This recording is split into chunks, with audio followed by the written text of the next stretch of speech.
கீரை பொரியல் செய்ய போகிறோம். எப்படி செய்யலான்னு பார்க்கலாம்.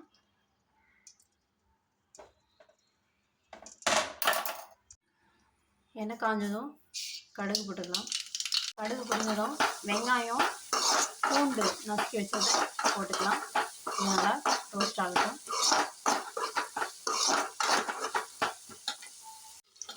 இது நல்லா வணங்கிடுச்சு. வெங்காயமும் பூண்டும் தக்காளி ஆட் பண்ணிக்கலாம். தக்காளி ஆட் பண்ணிங்கன்னா இது நல்லா வணங்கட்டும்.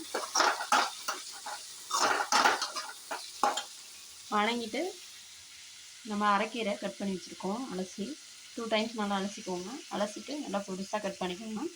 கட் பண்ணிவிட்டு இதில் ஆட் பண்ணிக்கலாம். தக்காளி வணங்கினோடனே ஆட் பண்ணிக்கலாம். தக்காளி நல்லா வதங்கிடுச்சு. இப்போ கீரையை ஆட் பண்ணிக்கலாம்.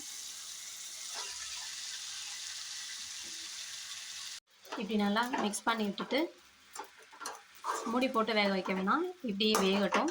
சிம்மிலே இருக்கட்டும். நல்லா கிண்டி விட்டுட்டே இருங்க. அப்போ தான் எல்லா பக்கமும் வேகும். தண்டோடு சேர்த்து தான் போட்டிருக்கேன். தண்டும் நல்லது. அதனால் நல்லா போட்டு மிக்ஸ் பண்ணிவிட்டு 5 மினிட்ஸ் வேக விடுங்க. இதில் உப்பு லாஸ்ட்டாக தான் ஆட் பண்ணணும். இப்போயே ஆட் பண்ணிடாதீங்க. கலர் சேஞ்ச் ஆகிடும். வணங்கட்டும். இது நல்லா இப்போ மஞ்சத்தூள் லைட்டாக ஆட் பண்ணிக்கோங்க. இது நல்லா மிக்ஸ் ஆகட்டும்.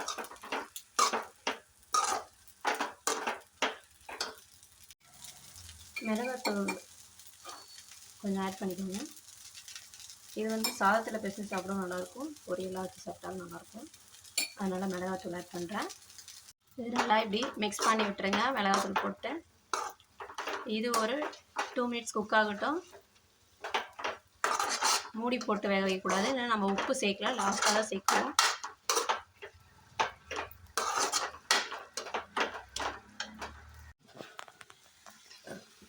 இப்போ உப்பு ஆட் பண்ணிக்கோங்க. நல்லா வெந்துடுச்சு.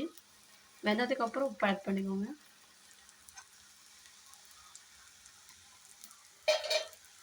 இது நல்லா மிக்ஸ் பண்ணிக்கோங்க.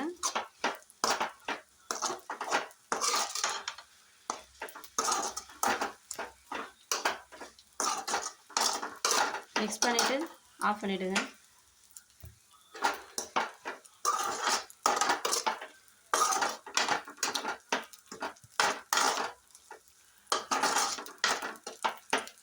அவ்வளோதான். ஃபைனலாக கீரை ரெடி ஆயிடுச்சு. எல்லோரும் செஞ்சு பார்த்துட்டு எப்படி இருக்குன்னு கமெண்ட்டில் சொல்லுங்கள். பாய்.